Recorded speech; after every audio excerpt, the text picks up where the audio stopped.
네, 반갑습니다. 네네네. 5차 시 코칭 시간이고, 오늘은 2장의 4장, 4절부터 시작해 주시면 되겠습니다. 네. 오늘은 그 2장 4절의 그 프로야구의 비즈니스 스윙 모델인데요. 사실 이거 페이지는 페이지 30페이지 프로 스포츠 구단 경영의 특성 장표라는 걸로 이게 교체할 겁니다. 앞에 했던 건데요. 그 교체를 할 건데 오늘 내용은 이제 그래서 프로야구 비즈니스 모델에 대한 부분을 이게 비즈니스 모델이지 이게 수익 모델은 아니다. 페이지 35에 있는 것이 프로야구 구단 경영의 특성이라는 게 수익 모델이다라는 걸로 이해해 주시면 되겠고요. 그걸 장표를 서로 교체할 거다라고 이해해 주시면 되겠어요. 제가 프로야구 비즈니스 모델을 오스발더의 그 비즈니스 모델 캔버스에 의해서 구성을 해봤는데요. 2010년경에 미국의 이제 스타트업 기업들이 굉장히 많이 등장을 하다 보니까 그 비즈니스 모델에 대한 관심들을 많이 갖게 됐어요. 그래서 이 비즈니스 모델을 갖다가 어떻게 설명할 것인가를 사람들이 많이 생각하고 있을 때 오스터 와일더 교수가 이거를 모든 비즈니스 모델 캔버스라는 걸 만들어서 9개의 섹터를 가지고 분류를 해서 비즈니스 모델을 설명하는데, 그게 이제 주로 파트너라든가 주요 활동, 자원, 가치 제한, 고객 관계, 그리고 채널, 고객의 세그먼트, 그리고 비용 구조, 그리고 수익의 흐름, 이 9개의 그 구성 요소를 가지고 비즈니스 설명하는데요. 오늘은 이제 프로야구 비즈니스 모델에 대해서 각각의 요소에 대해서 간단하게 설명을 드리겠습니다. 프로야구 비즈니스 모델은 파트너는 TV라든가 미디어라고 그러겠죠. 미디어의 그 중계권자. 옛날에는 TV 중계, 라디오 중계만 있었는데 최근에는 인터넷이라든가 이런 것들이 여기 많이 들어감으로 인해서 그 등이라는 것들이 붙게 되고요. TV 등 중계권자가 되겠고, 두 번째는 이제 스폰서, 그리고 이제 그 세 번째는 스타디움을 가지고 있는 소유자. 그 스타디움을 빌리게 되는데 이제 지자체 등이 되겠죠. 여기서 제가 이제 붉은색과 초록색으로 이걸 나눴는데, 이 붉은색과 초록색은 어디에 관계되는가에 대한 부분을 나눈 겁니다. 그래서 다음에 채널이라든가 아니면 수익의 흐름에서 이 붉은색과 푸른색의 관계를 갖게 되는 거죠. 그래서 보면 프로야구 비즈니스의 주요 활동은 어떤 것인가요? 게임이라는 걸로 이루어진다. 앞에서 얘기했듯이 그 각본 없는 드라마가 되면 더 좋다. 이게 불확실성이 굉장히 있기 때문에 우리가 이제 일반적으로 야구는 9회 말 투아웃부터 라는 말을 일반적으로 쓰잖아요. 9회 말 투아웃부터라는 말은 결국 각본이 없다는 얘기입니다. 언제든지 역전을 할 수 있고 이길 수 있다. 라는, 실제로 그런 일들이 굉장히 많이 벌어지고 있고, 그렇기 때문에 이 야구는 정말 그 게임이라는 게 이제 주요 활동인데, 어, 어, 흥행을 위한 요소들, 각본 없는 드라마가 굉장히 중요하다. 그 다음에 두 번째는 자원이죠. 프로야구 비즈니스보다 갖고 있는 자원은 뭐냐? 제일 중요한 거는 플레이어겠죠. 선수. 그리고 그 선수를 이끌어주는 그 코치진의 작전. 이 전략적인 작전들이 굉장히 중요합니다. 그래서 여기는 지금 아직 나열을 안 했지만 이 코치진이 가지고 있는 뭐라 할까요? 그 데이터 야구, 데이터를 활용한 그 선수 분석을 통해서 데이터화한 야구, 이 코치진의 그런 능력, 노하우가 여기에 포함되어 있는 겁니다. 그리고 비즈니스 모델에서 제일 중요한 것인데, 프로야구를 어떤 가치 제한을 하느냐, 조금 아까도 말씀드렸지만 불확실성에 의한 게임의 흥분, 감동, 그 다음에 이 1승의 가치가 하나하나 차곡차곡 쌓여간다는 거죠. 우리가 이제 이게 승리라면 3점이 부여되고, 그 다음에 무승부가 되면 1점이 되고, 그리고 아니면 지면 0점이 부여되는 이러한 게임들을 많이 봤지 않습니까? 근데 프로야구는 이제 어쨌든 그렇게 점수를 부여하는 측면도 있지만 매승 매패 이렇게 했을 때 그 매승 매패 이 그래갖고 이제 승률 얼마 이런 것이 굉장히 중요하기 때문에 1승의 가치가 굉장히 중요하다는 거죠. 작년 말에 이 똑같은 상황이 벌어져 갖고 1등을 위한 그 연장전 게임을 했었어요. 승패무가 똑같았어요.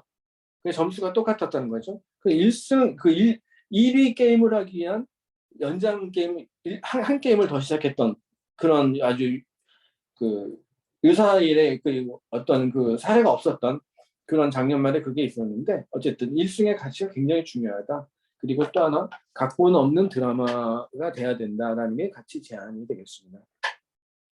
그리고 고객과의 관계는 어떤 것이가 고객은 일단 그 일반적인 분들은 이제 그 팬이라고 하는 거고요. 그 다음에 이게 팬이 조금 그 관계를 넘어가면 이제 서포터즈가 되는 거죠. 이 고객은 이제 팬에서 서포터즈가 되는 그런 관계.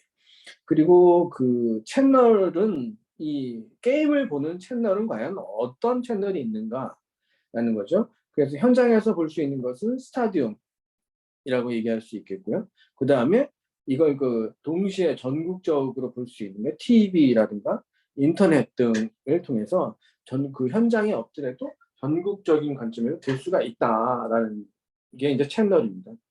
그리고 고객을 또 팬이란 고객을 세그먼트 해보면 어떤 것이 있느냐 여기에 게임을 참여하는 그 관람하는 팬들은 본거지에 있는 팬이 있을 수 있고 전국에 있는 팬이 있을 수가 있는 거죠.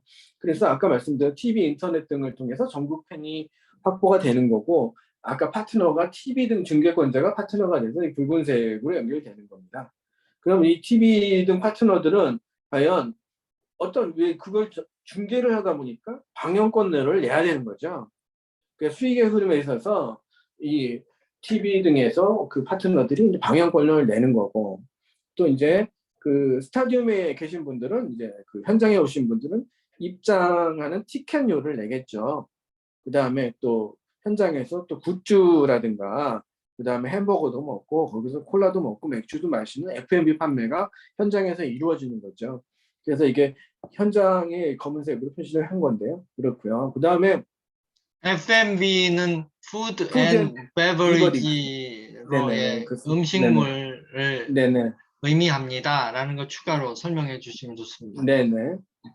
그 다음에 이제 그 스폰서를 통해서 이제 상품화권료를 받게 되는 거고요. 거기 또 간판이라든가 이런 데 광고료를 받게 되는 거죠. 이 광고료라는 것이 이제 또 보면 우리가 웨어에 그 유니폼에 이제 그 이 스폰서 브랜드를 거기다 집어넣음으로써 발생하는 광고료 같은 것들이 있는 겁니다. 그 다음에 좌측에 보면 이제 비용 구조가 있는데 비용 구조는 이제 일단 그 자원이라고 할 수 있는 선수단의 연봉. 죄송합니다. 수익에서 상품화권료도 조금 더 자세히 설명해 주세요. 광고료와 상품화권료가 어떻게 다른지. 그거는 뒤에서 제가 좀 더 아, 자세히 예. 예, 말씀드리겠습니다. 예.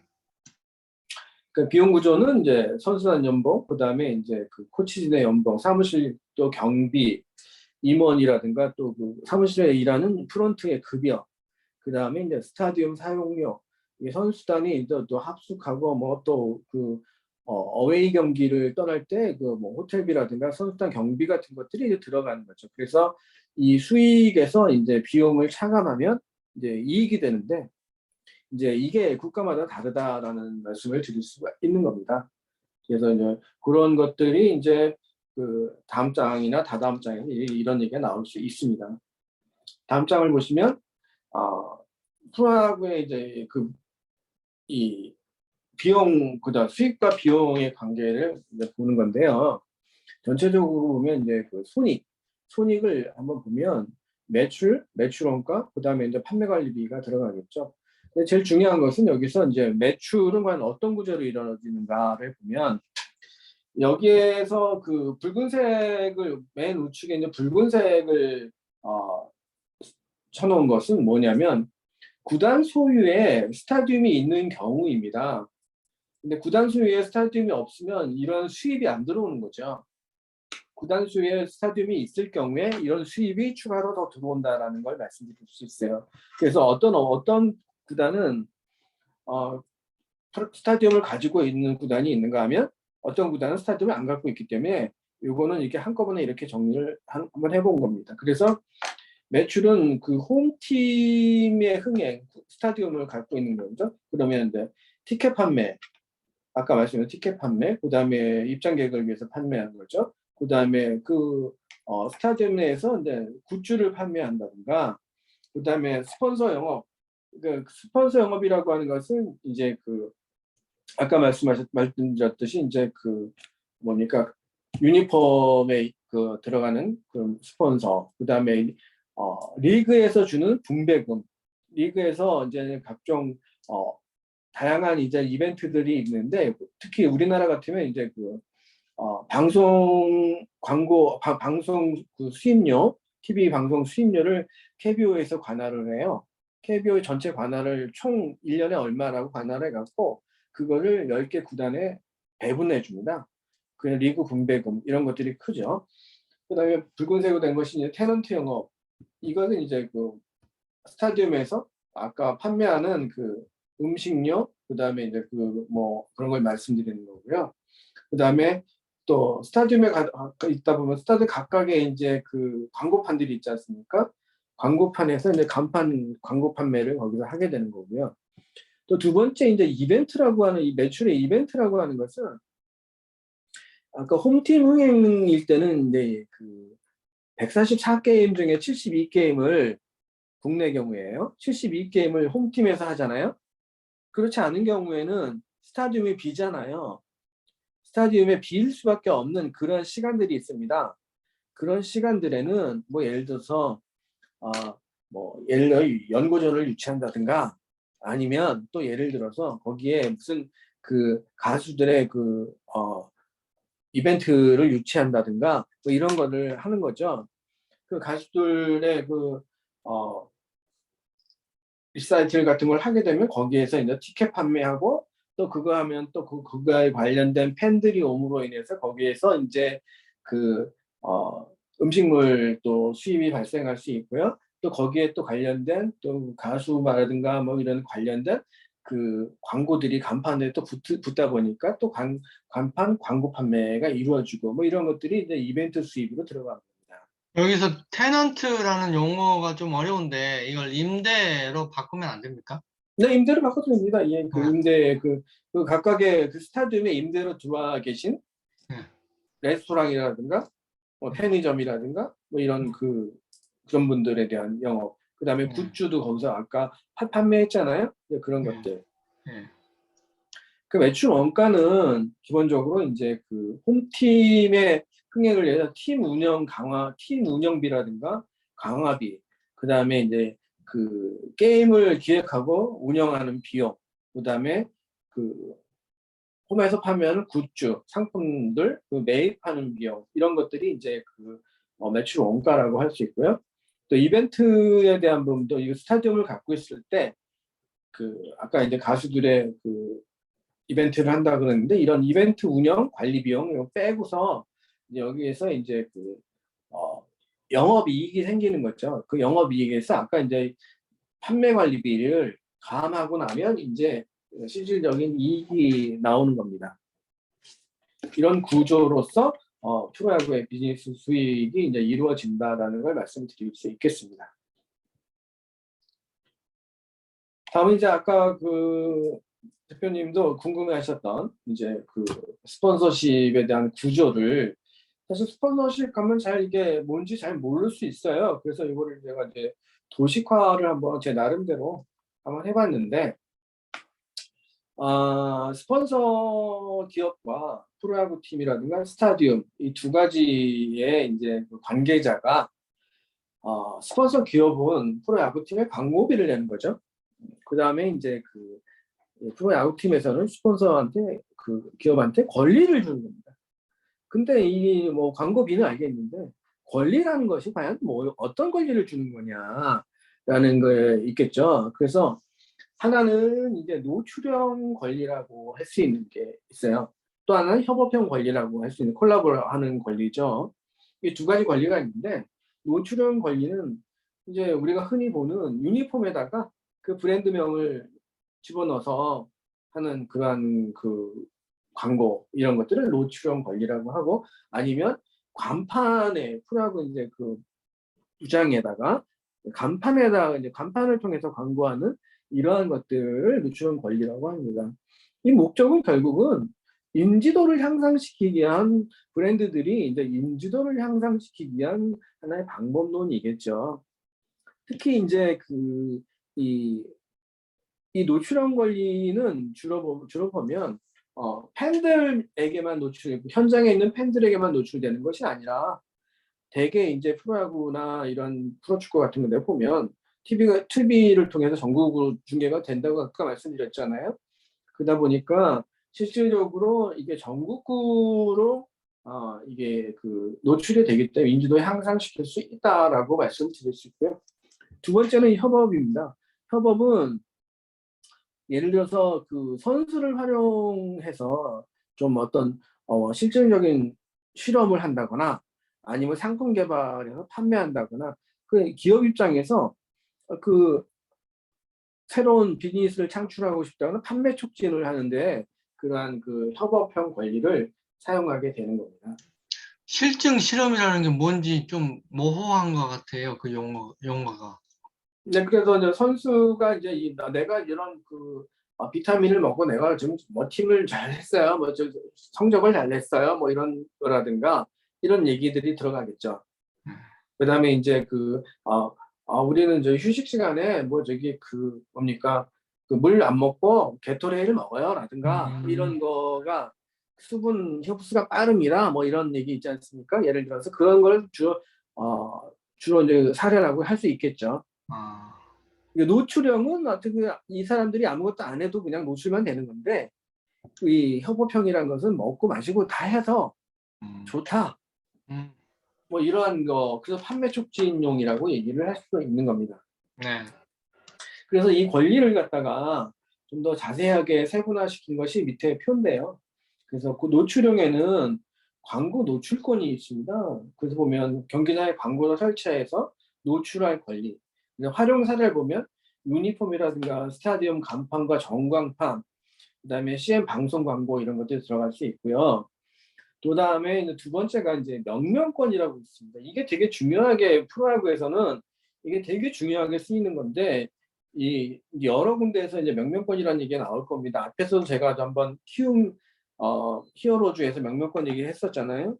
우리 히어로즈에서 그 다음에 이제 넥센 히어로즈로 바뀌었다가 키움 히어로즈로 바뀐 그런 사례를 말씀드렸었는데, 이 명명권이라는 게 팀이나 스타디움 명칭에 스폰서 기업명을 붙이는 권리입니다. 뭐 20년 동안 얼마 계약을 하는 거죠. 아니면 뭐 그 기업 이름으로 이제 히어로즈 같은 경우는 5년 계약이 얼마. 그래서 이 계약을 해서 뭐 효과가 좋았다 그러면 연장할 수 있는 거고, 상호가. 그래서 하는 겁니다. 그래서 활용 사례를 보면 키움 히어로즈라든가, 그 다음에 이제 미국 프로야구의 휴스턴 애스트로스라는 회사가 구단이 있는데, 거기에는 이제 물론 많은 구단들이 있어요. 근데 여러분들이 제일 쉽게 알 수 있는 소비재로서 미니메이드라는 음료가 있잖아요. 미니메이드가 거기에 이제 그 명명권을 사서 오렌지색으로 모든 그 휴스턴 애스트로스는 오렌지 색깔이면 다, 그래서 미니메이드 구장 파크라고 해서 미니메이드 구장을 이렇게 구장에 붙인 이름이 미니메이드 파크입니다. 그래서 그 명명권을 그렇게 산 거죠. 이 명명권에 대해서는 다시 이제 그 메이저리그 베이스볼에서 제가 구체적으로 더 말씀을 많이 드릴 거예요. 왜냐하면 이게 명명권의 그 수익 구조가 굉장히 크기 때문에 우리나라에서는 이게 그렇게 활성화가 안 되어 있는데, 키움히어로즈만 그게 있는데, 미국 야구에서는 이 명명권, 일본 야구에서도 이 명명권이 굉장히 중요하게 작동을 합니다. 수익 구조에서. 그래서 그 얘기를 나중에 다시 할 거고요. 그 다음에 이제 대회 명명권이라는 건 뭐냐면, 어떤 대회, 그러니까 1년 동안 어떤 리그를 한다 그럴 때 그 리그에 그냥 뭐 프로야구 리그 이렇게 하는 게 재미없잖아요. 그러다 보니까 예를 들어 우리나라의 KBO 리그에서의 타이틀이 뭐냐면 신한은행 솔 KBO 리그 2022 이렇게 이제 신한은행이 그 명명권을 사는 겁니다. 대명명권을. 그래서 이제 그 신한은행이 지금 계속해서 지금 한 5년 이상 이걸 지금 유지하고 있는데요. 매년 2년씩 계약을 갱신하고 있어요. 그러다 보면 모든 이제 그 TV에서 그 중계를 할 때 이제 이게 노출되는 거죠. 이게 신한은행 솔 그 마크하고 2022년 KBO 리그 뭐 이렇게 하고 중계의 하나라고 근데 그게 표시가 되는 거예요. 그러다 보니까 이게 노출도가 굉장히 큰 거죠. 효과가 굉장히 좋습니다.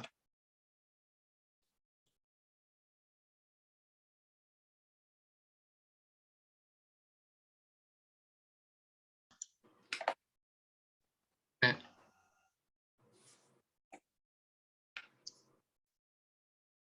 그래서 네, 다음은 이제 협업형이라고 있는데 협업형은 이제 상표권이나 초상권, 그러니까 팀의 상표라든가 선수의 초상 명칭을 광고에 이용하는 그 권리라고 얘기할 수 있겠죠. 그래서 뭐 선수가 이제 그 협업해서 TV CM 방영을 한다든가 아까 말씀드린 게토레이 이런 걸 하면 먹으면 좋다 뭐 그런 거 아니면 포스터 사진 이런 걸 게재하면서 PR을 하는 이런 방식이 있고요.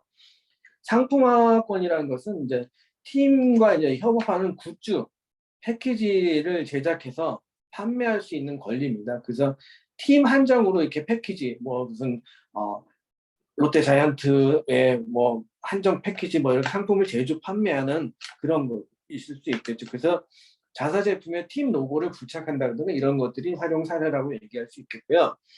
독점 판매권이라는 것은 스타디움 내에서 상품을 독점적으로 판매할 수 있는 권리를 말합니다.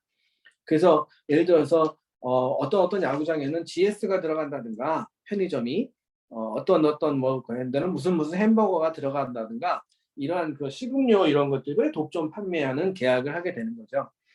그다음에 프로모션권이라는 것은 스타디움 내나 아니면 그 주변에서 각종 프로모션을 할 수 있는 권리가 되는 거죠. 회장 주변에다가 부스를 설치한다든가 상품을 PR한다든가 제품 홍보를 이벤트 한다든가 이런 것들이 이제 그 전체적으로 이제 그 프로야구 스폰서십의 구조인데 스폰서 기업은 광고비를 내고 그다음에 프로야구 팀이나 스타디움에서는 이제 권리를 주는 구조다라고 말씀드릴 수 있겠습니다.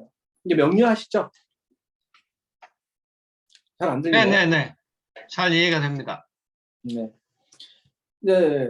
2장 4절 프로야구 구단주. 그래서 프로야구 구단주의 성격과 역할이라고 이제 메이저리그, 그다음에 그 재팬리그, 한국 프로야구 그 세 가지를 이제 정리를 한번 해봤는데요.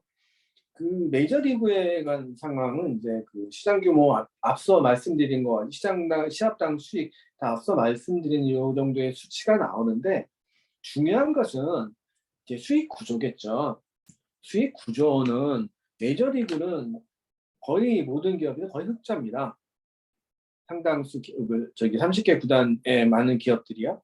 근데 왜 그러냐라고 말씀을 드리면 메이저리그는 이 구단을 하나의 상품으로 생각합니다. 주식시장에서 얘기하는 어떤 그 기업화 시켜서 이 상품화 시킵니다. 그 주주자본주의가 굉장히 강한 거죠. 그러다 보니까 메이저리그에서는 이 주주들이 하나의 그 독점에서 구단주가 없어요. 지분율이 높은 사람들이 이제 구단주 역할을 하는 것이죠. 그래서 그 독점으로 저희 구단주 뭐 100%를 가지고 있는 주주는 없는 겁니다. 이 상품화 되었기 때문에요. 그러다 보니까 이게 하나의 그 구단의 상품화가 됐기 때문에 언제든지 이 차익 실현하고 매물화하실 수 있기 때문에 주주들이 들쑥날쑥하죠. 그래서 항상 이 메이저리그는 이 상품을 갖다가 잘 팔 수 있기 때문에 구단의 빌드업이 항상 중요해요. 이 구단을 잘 만들어야 되는 거예요. 구단의 가치를 높이는 것이 되게 중요하거든요. 그렇기 때문에 항상 여기는 혁신을 할 수 있는 구조를 만들어 놓은 거예요. 아, 그러면 일반인들이 저희도 미국 주식 투자하는 것처럼 메이저리그 그 구단 주식에 참여할 수 있는 겁니까? 그게 이제 주식시장에는 안 나와 있고요. 아, 응.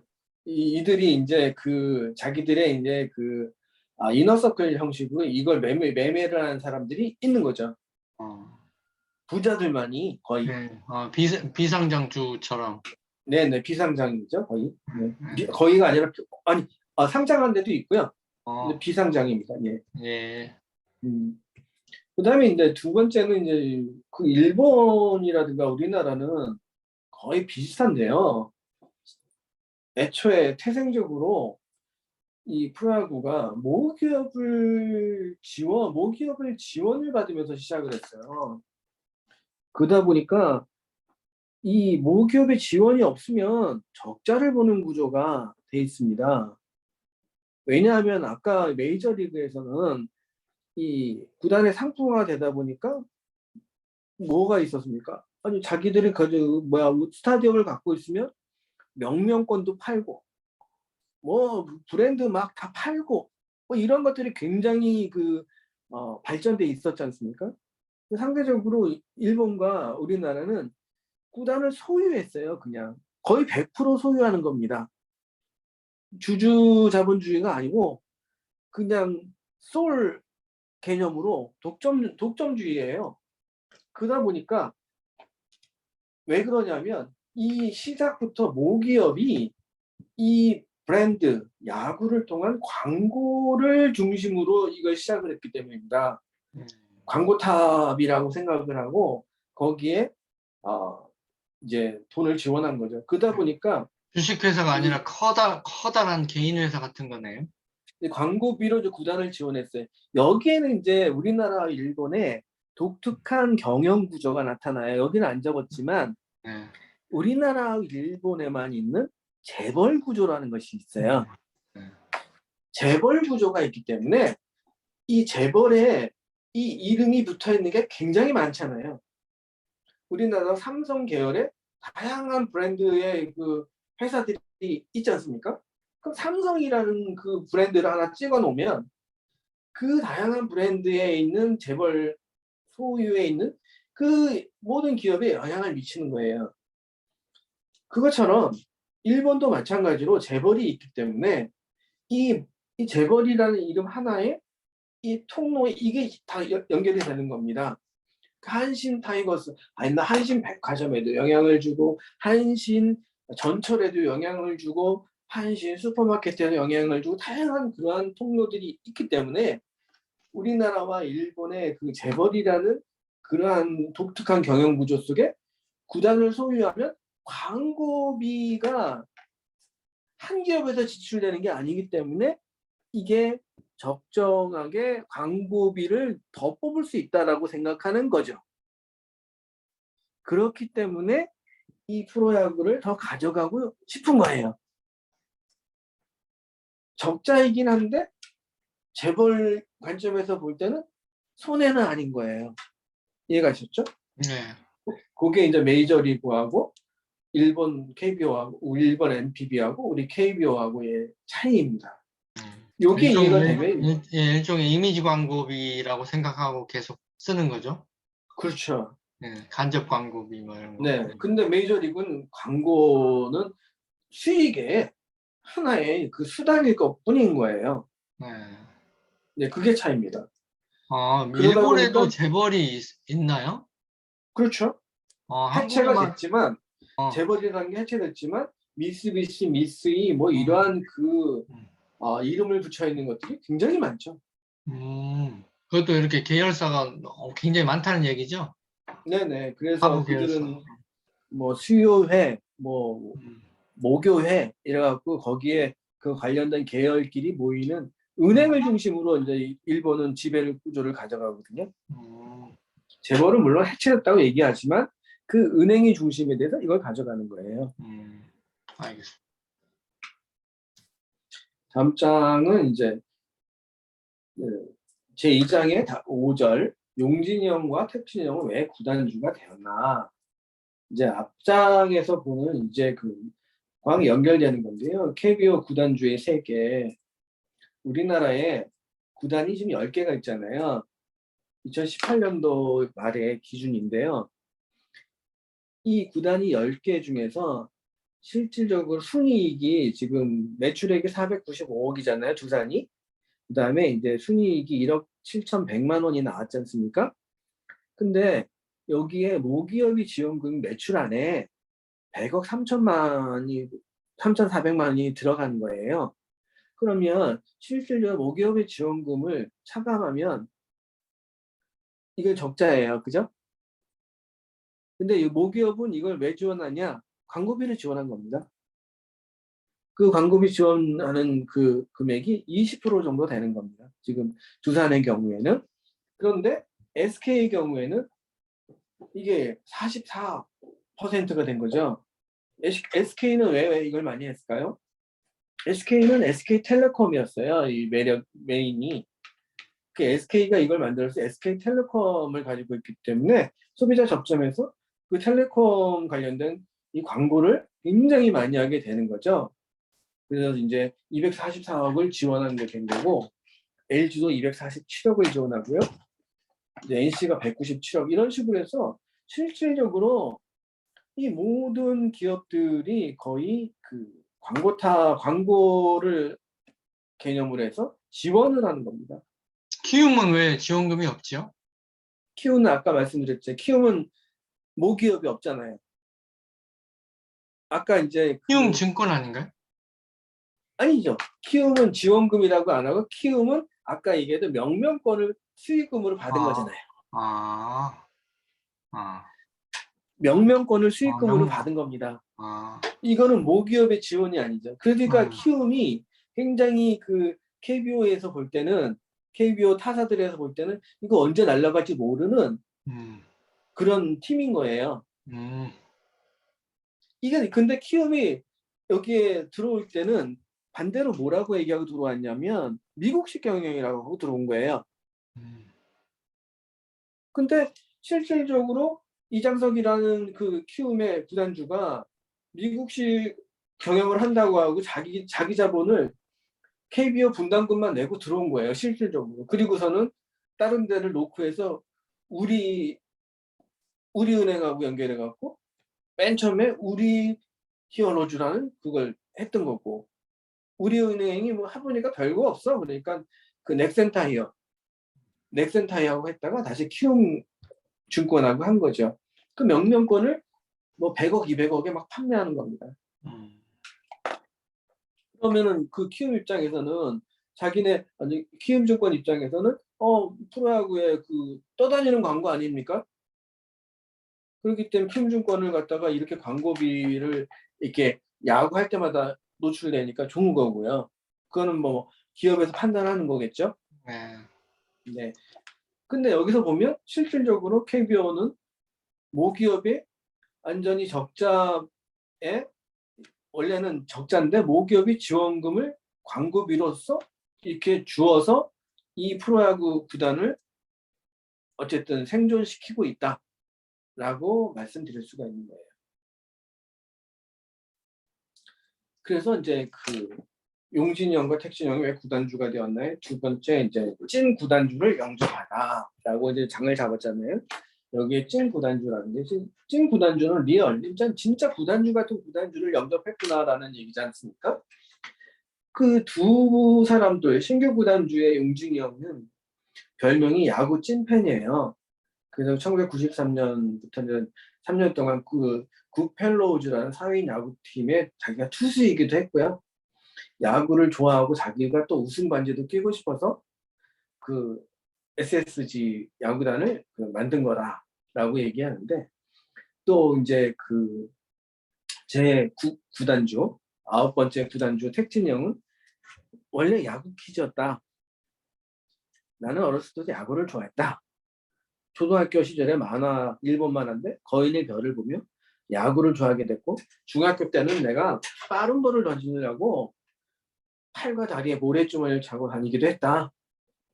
커브볼 책을 구해서 본 다음에 몇 달간 밤새 담벼락에서 혼자 피칭 연습을 하기도 했다. 학창 시절에 변화구 전문 투수 노릇도 했다라는 야구 퀴즈였어요. 이들은 둘이 어떤 특징이 있을까요? 야구가 좋고 야구를 즐기고 야구를 꿈으로 했던 이 두 사람의 특징입니다. 그런데 이 두 사람이 이제 공통점이 젊은 기업인이고 또 하나는 열정 있는 오너예요. 또 하나는 혁신적인 경영이라고 볼 수가 있겠습니다. 그래서 이 두 사람이 등장하면서 실질적으로 우리 국내 야구가 어떻게 변하느냐, 국내 프로야구를 혁신할 수 있는 젊은 피다. 그리고 이 둘이 등장하면서 신규 라이벌 구도가 형성이 된다. SSG라는 그 용진이 형네 팀과 또 동빈이 형의 롯데가 유통 대 유통으로 이제 어떤 구도를 만들고 또 NC가 IT 기업인데 이제 SK가 이제 IT 기업에서 이제 통신회사가 나갔지 않습니까? 그래서 KT와의 구도를 만들 수 있다. 또 하나는 이제 지역 밀착인데 실질적으로 연고지인 그 SSG 연고지 인천시를 또 뭐랄까 지원해주는 그 다음에 또 NC의 연고지인 창원시를 지원해서 경제 효과를 업할 수 있는 두 사람들이 어떤 그 의지가 있다라고 얘기할 수 있겠습니다. 그래서 야구판의 구도가 예전에는 해태와 롯데 이게 제과 대 제과의 어떤 라이벌 구도였었는데 이것이 이제 SSG가 들어오면서 유통 대 롯데가 갑자기 유통으로 변하면서 라이벌 구도를 되고 또 이 잘 놀 줄 아는 이 두 형 용진이 형과 SSG와 또 NC의 그 택진 형이 잘 놀자라는 이 엔터테인먼트 양상으로 이게 라이벌 구도들이 바뀌고 있다라고 얘기할 수 있어요. 그러면 이제 여기서 옛날 롯데는 제과인데 왜 요즘 롯데는 유통이라고 보시는 거예요? 맨 위에 이제 제가 그 파란 글씨 더 썼지 않습니까? 예. 정부회장을 용진이 형이요. 롯데가 본업과 야구단을 잘 연결시키지 못하는 것 같다. 걔네는 울며 우리를 쫓아야 할 것 같다. 동빈이 형이 야구 관심이 많으면 나랑 얘기를 많이 했을 텐데 그렇지 않아 서운하다. 동빈이 형과 야구 얘기 많이 못했지만 택진이 형과 야구 얘기 자주 한다. 그러면서 이 의도적으로 도발을 해버려요. 라이벌 구도를 맞추려고. 실질적으로 작년에 이런 게임들이 많이 있었어요. 그래서 음, 그 신세계가 도발을 하는 바람에 롯데에서 광고로 음, 이 신세계 도발에 대해서 반응을 하는 그런 음, 구도들이 많이 형성됐습니다. 음. 그래서 이제 그 전체적으로 보면 야구를 사랑한 이 두 구단주는 인수든 신규 창단을 통해서 할 거면 무조건 우승해라 라고 강조를 하고 있고요. 그러면서 돈 걱정하지 마 라고 팀한테 얘기를 하고 있는 겁니다. 그래서 이제 그 NC 같은 경우에는 2020년에 이제 20년에 우승을 하게 되는 거죠.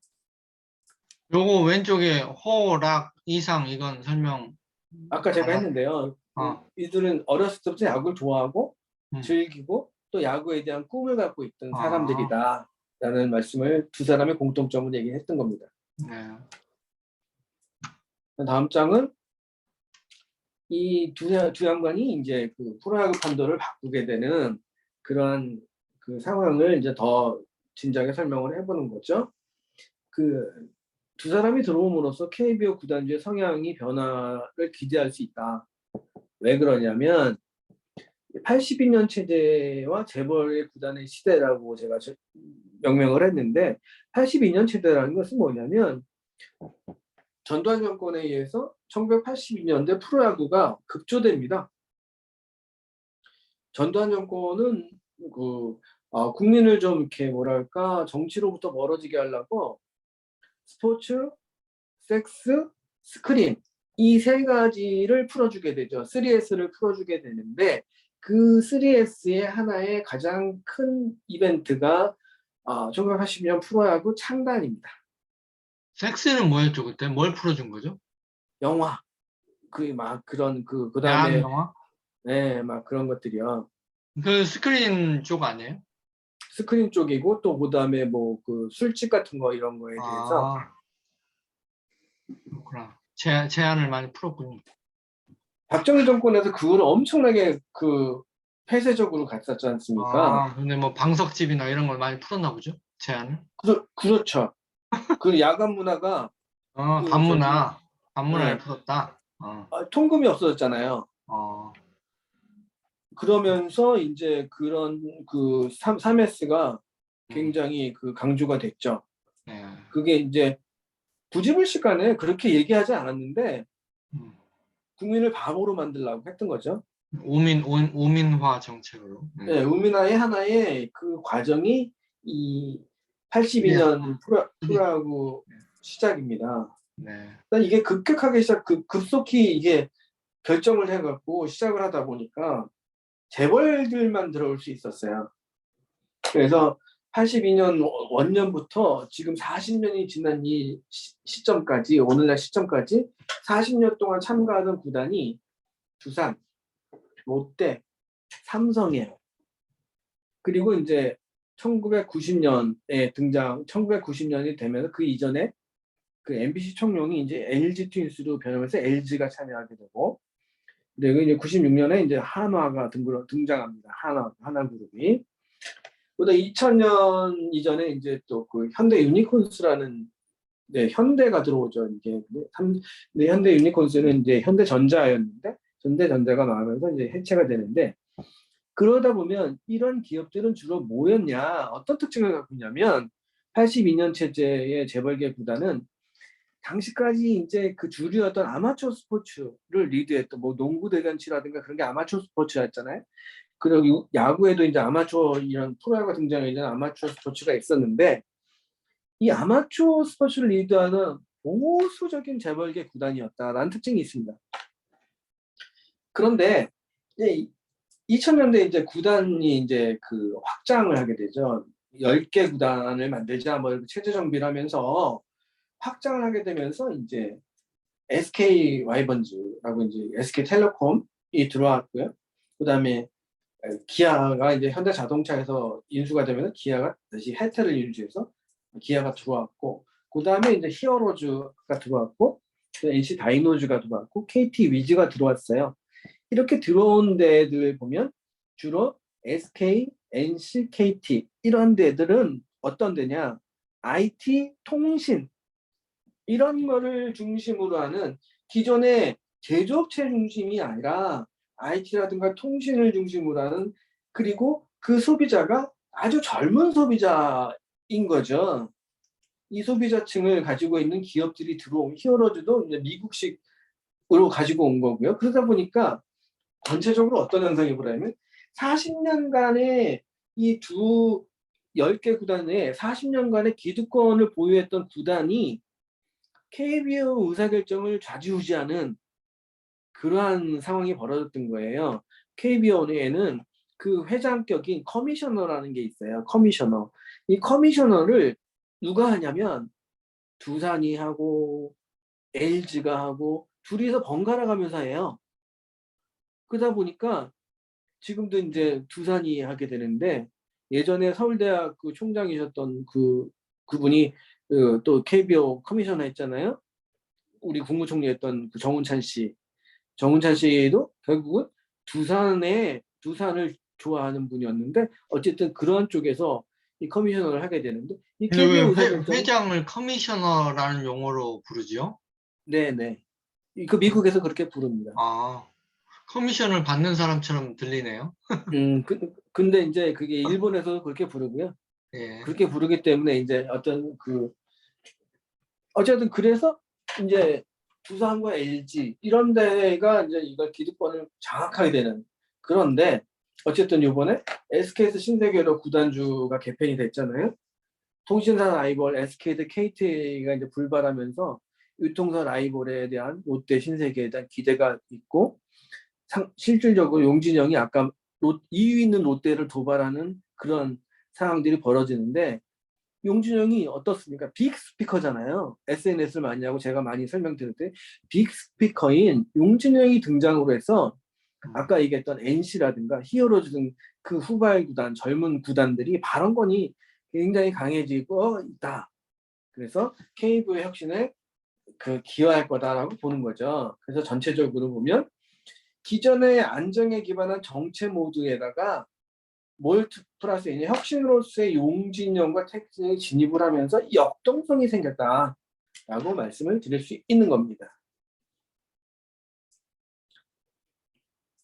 그 다음 장은 이제 이 용진령과 텍진령이 왜 구단주가 되었나 해서 집행검을 들어올린 NC 다이노스라고 이제 장을 적었는데, NC 다이노스는 2011년부터 지금 2022년을 맞이하고 있죠, 지금. 2011년도에 창단 준비를 했고, 그 11월에 이제 강진결의라고 그들한테는 굉장히 중요한 이벤트였는데, 강진결의가 이제 2011년 11월에 전남 강진에 있는 베이스볼 볼파크에서 이제 그 결의를 했는데요. 첫 청백전 시합에서 이제 택진형이 거기 와서 시구를 했어요. 택진형은 이런 걸 되게 좋아하는 사람이에요. 이런 거 시구 안 하거든요. 그래서 당시 캠프 참가자였던 나성범이라든가 박민우 등의 신인 선수가 7명이 있었는데, 그때 그 자기들이 했던 결의에 대한 내용을 쭉 알고 있는데, 그들이 중진이 된 2020년에 우승을 하게 되는 겁니다. 최초로 신인으로 이게 그 2011년도에 이제 참석했다가 한 9년이 지난 다음에 우승을 하는 그러한 주인공이 되는 거죠. 근데 이들의 그 경과상을 보면 정말 재밌는 게 많아요. 12년에는 창단을 하고, 그 다음에 퓨처스 리그라고 2부 리그에 참여해서 우승을 하고요. 그 다음에 13년에는 1군에 참여했는데 꼴찌를 할 줄 알았는데 7등을 해요. 그 다음에 14년대는 갑자기 7등 하던 데가 정규 시즌에 3등을 하고 종합 3위를 해서 첫 포스트 시즌이라고 우리가 가을 야구라고 하는 거 있잖아요. 리그가 끝난 다음에 하는 거. 포스트 시즌에 처음으로 진출하게 되고요. 그 다음에 이제 15년도에 정규 시즌 2위를 하고 또 포스트 시즌에 또 진출하고 그 종합 3위하고, 그 다음에 16년에도 정규 시즌 2위하고 포스트 시즌에 진출하고 준우승을 해요. 그 다음에 17년에도 포스트 시즌 진출을 하는데 결국 우승을 못해요. 왜 우승을 못하냐? 여기서 이제 그 문제가 있는 경험이 부족하다. 베테랑 선수들이 없다. 이런 얘기들을 듣게 되는 거예요. 그래서 여기 포스트 시즌 진출률이 1위인 구단인 거예요. KBO 리그 중에서 9시즌 가운데 6번의 포스트 시즌 진출 67% 1위를 해요. 그 다음에 이제 19년이 되면서 또 포스트 시즌 진출하고요. 20년이 되면서 이제 한국 시즌에 우승을 합니다. 네, 정규 시즌에서 1위하고 종합 우승을 하고. 그래서 2020년 11월 24일에 그 고척 돔에서 창단 9년 만에 천적이었던 매번 졌던 포스트 시즌에 매번 졌던 두산한테 승리를 4승 2패로 승리를 하면서 한국 시즌을 우승하는데, 이 정규 시즌 1위하고 한국 시즌 우승이 이관왕을 하죠. 근데 이때 이제 우승 셀레모니가 리니지 게임의 대표 무기인 집행검을 들어 올립니다. 그래서 우승 축하 셀레모니를 하게 되는데, 이때 또 재밌는 것은 택진영이 한국 시리즈 전 경기에 출석을 하고 관람을 해요. 이런 이런 총수 없거든요. 또 우승 후에 택진영이 집행검을 들면서 만화 같은 일이 벌어졌다라는 명언을 남겼습니다. 이 만화라는 건 자기가 옛날에 봤던 아까 얘기했던 일본 만화 있지 않습니까? 그건데요. 그래서 우승을 하는데, 이 집행검은요, 모기업인 그 NC소프트가 만든 대표 게임 리니지의 대표 무기예요. 게임을 할 때 워낙 강력해서 그 사람들이 이걸 살라고 음지에서요 서로 최소 8천만 원에 거래하고 있답니다. 진짜로 실질적으로요. 그거를 셀레모니용으로 집행검을 제작했는데, 그 집행검 제작하는 데는 제작비만 2천만 원이 소요됐다. 그래서 이거는 이 게임하는 애들은 이 집행검이 상징하는 의미가 굉장히 큽니다. 그걸 이 게임하는 업체가 우승을 하니 그걸 갖다 든 거죠. 근데 여기 되게 중요했던 것이 이기는 야구 세이버 매트릭스라고 하는데, 택신 형이 이기는 야구라고 했다고 세이버 매트릭스 전문가를 5명을 배치합니다. 그 다음에 또 디라커라는 그 프로그램 세이버 매트릭스의 프로그램을 개발하고요. 그래서 투수라든가 타자에 대해서 면밀히 분석을 하고 그 수비 시프트를 활용해요. 이 수비 시프트가 뭐냐면 오른손 타자가 주로 치는 방향이 3루 쪽으로 많이 친다. 그러면 저쪽에 2루에 있던 선수, 2루 수비를 보는 선수가 3루, 쇼스탑, 2루, 1루 수비까지 거의 2루까지 가는 거예요, 그냥. 그럼 1루는 비어나요. 근데 이 오른손 타자가 1루를 보낼 것 같죠? 못 보내요. 얘의 단점을 알기 때문에 이게 수비 시프트라고 하는데 그렇게 수비 시프트를 하는 겁니다. 이게 맞춤형 수비를 한다는 거죠? 네. 그렇죠. 그리고 맞춤형으로 볼을 던지는 거예요, 투수가. 왼쪽으로 오른손 타자한테 왼쪽 던지면 이거 1루를 못 쳐요. 절대. 그렇게 만드는 거죠. 그리고 또 두 번째는 이제 경험 있는 선수를 투자하는데 아까 그 2017년까지 포스트 시즌 제일 많이 들어갔는데 우승 못했다고 그랬잖아요. 경험이 없어서 그랬다 그래서 양의지라든가 박성민 등 베테랑 선수를 FA 투자 그 지난번에 말씀드렸지 않습니까? 그 FA 그 프리 에이전트 네. 네. 그거 해서 양의지 같으면 115억이었어요. 그냥 그래갖고 데려와갖고 이 베테랑 선수를 데려가 결국은 우승을 만들어냈다라는 게 이제 NC의 집행검을 들은 다이너스. 이것은 어떤 의미에 보면 예전에 그 재벌의 구단주들은 하지 못하는 일이에요. 이런 일은. 이건 열의가 있는 택진형만이 할 수 있었던 9년 만에 우승을 했다라는 건 되게 대단한 거거든요. 다음은 이제 그 SSG가 이제 인천에 상륙하는 작전인데요. 이거는 저가 이 책을 쓰게 되는 어떤 계기하고도 같이 연결이 됩니다. 왜 용진영이 프로야구를 했을까? 저는 이 백화점을 하고 이런 사람으로서 굉장히 이게 궁금했던 거고, 그리고 또 왜 인천이라는 데를 왜 택했을까라는 관점이 굉장히 궁금했던 거거든요.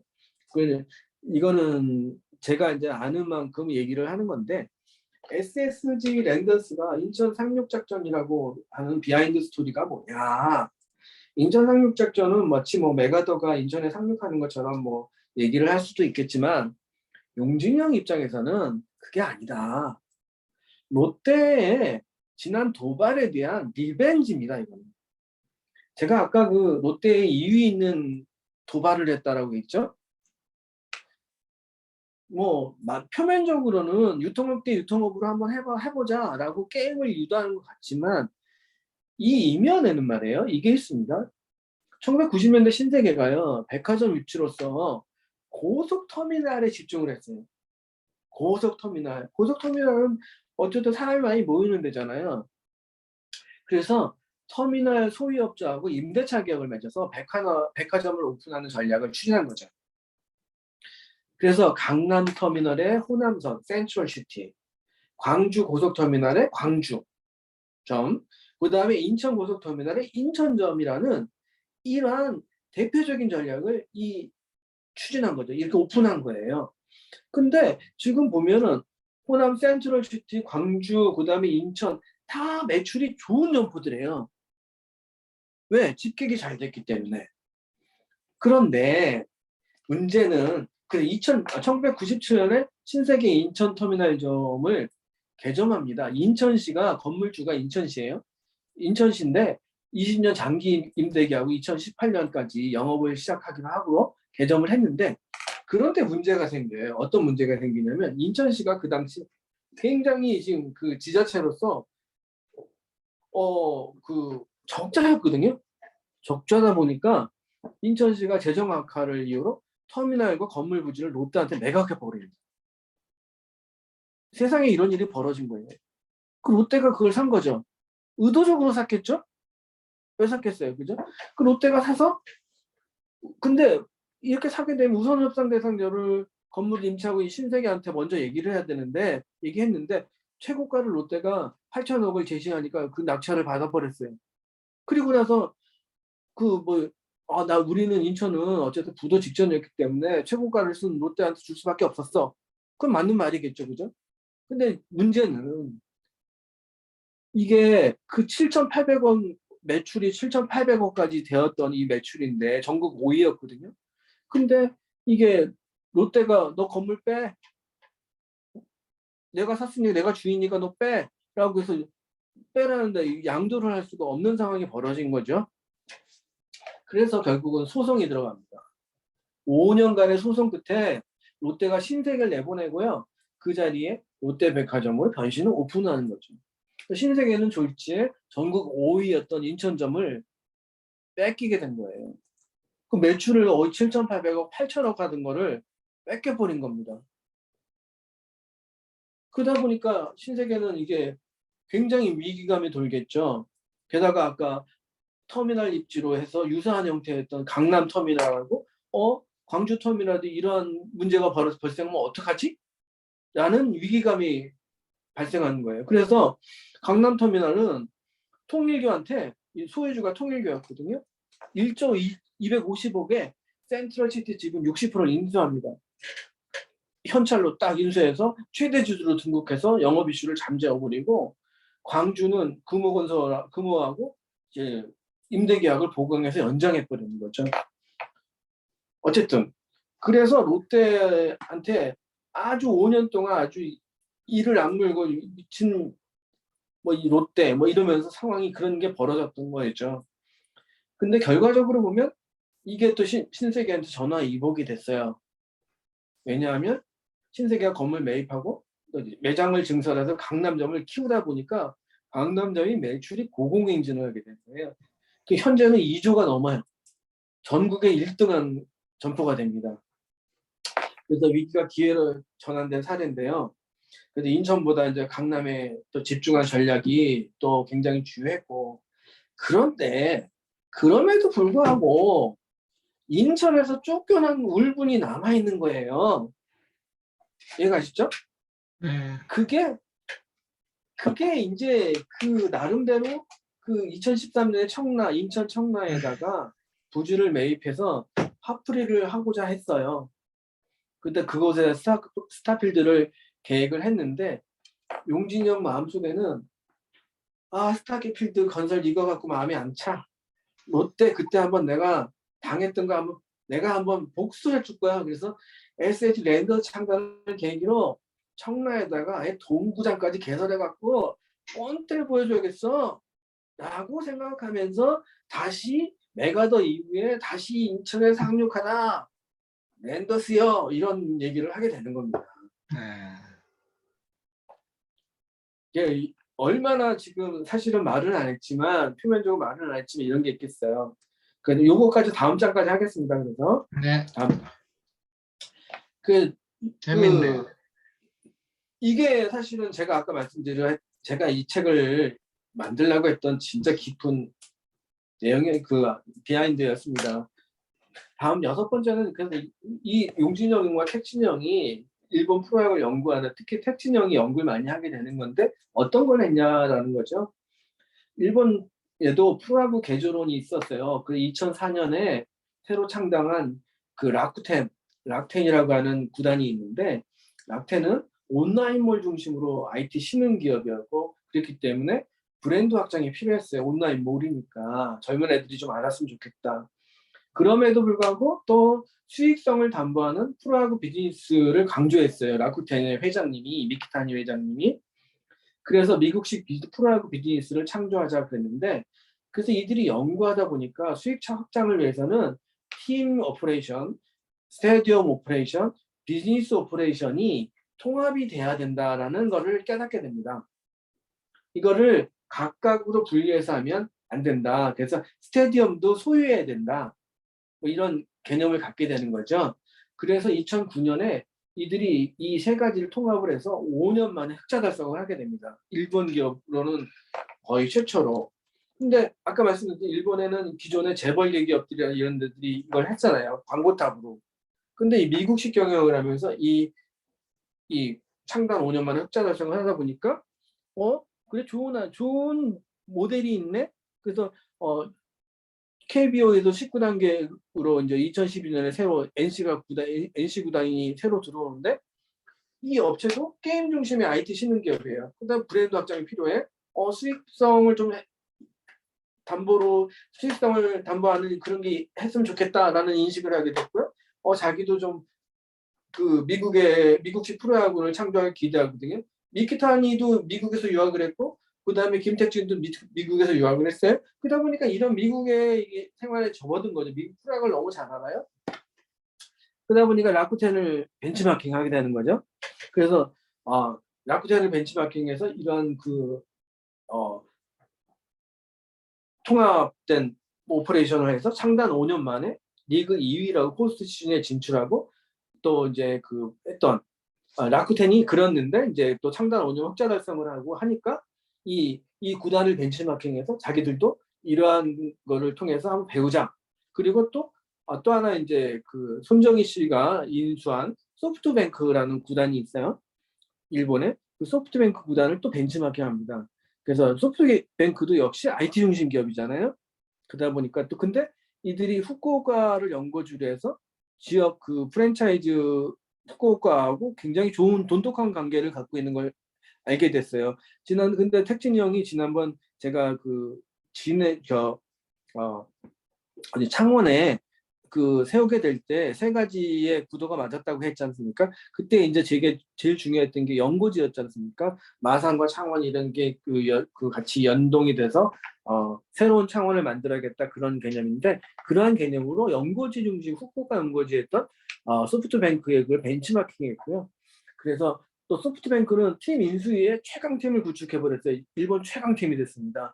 그래서 소프트뱅크를 구단을 벤치마킹하면서 NC의 팀과 최초의 시범 경기 교류전을 소프트뱅크하고 하게 됩니다. 그러면서 서로 관계를 쭉 이어가고 거기에서 많은 걸 배우게 되죠. 그래서 사실은 택진이 형은 일본의 IT 기업들과 같이 이제 프로야구를 연구하게 되는데, 이 소프트뱅크의 손정희 회장은 택진이 형이 좋아했던 김정주 씨 있죠? 넥슨 얼마 전에 돌아가신 사망하신.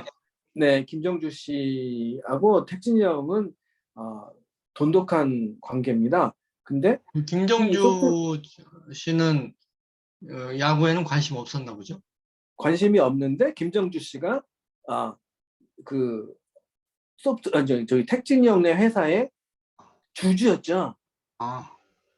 근데 김정주 씨의 멘토가 누구였냐?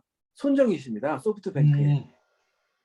그러한 관계들로 인해서 소프트뱅크나든가 락텐에 대해서 이 창단하기 전에 굉장히 연구를 많이 하게 된 거예요. 그러면서 NC라는 그런 신흥 구단을 우승까지 만들게 된 계기가 되었다. 라고 해서 이제 이걸 정리하고 다음부터는 이제 다음 주에는 이제 프로야구를 경영하는 메이저리그, 그다음에 일본 프로야구 얘기, KBO 얘기를 구단의 경영의 흐름, 산업의 변천의 흐름이라는, 좀 아까 이제 KBO에서 잠깐 말씀드렸지만 82년 체제에서 이런 LG를 두산이라든가 이런 걸로 시작했던 것이 우리나라의 이제 IT 기업으로 변했듯이 일본도 그런 흐름이 있었던 얘기를 더 할 거고요. 그다음에 메이저리그도 그러한 구단주들이 여러 가지 어떤 성격을 가진 구단주들이 들어오느냐라는 얘기를 하게 될 겁니다. 네. 네, 잘하셨습니다. 처음에는 그렇게 하셨지만 도표를 워낙 잘 만드시기 때문에 그게 여러 가지 원고에서의 삽입이 됐을 때도 원고의 가치를 훨씬 좋게 만드는 뻔법 효과가 있고, 예, 좋습니다. 그리고 훨씬 설명할 때도 요점 정리가 잘 되고 나중에 책으로 그대로 쓸 수도 있겠다. 책 구성이 굉장히 풍성해져서 방금 말씀하신 것처럼 이 도표라는 것 자체가 이 저자의 식견이 얼마나 정리가 잘 되어 있는지를 보여주는 증표도 될 수 있기 때문에 독자를 설득할 때도 유리하다. 예, 그런 점에서 참 좋은 방향으로 지금 잘하고 계십니다. 도표의 달인이세요. 보니까 도표 정리를 어쩌면 이렇게 깔끔하게 잘하시는지. 와, 이런 거 보면 막 보통 이런 거 어떡하죠?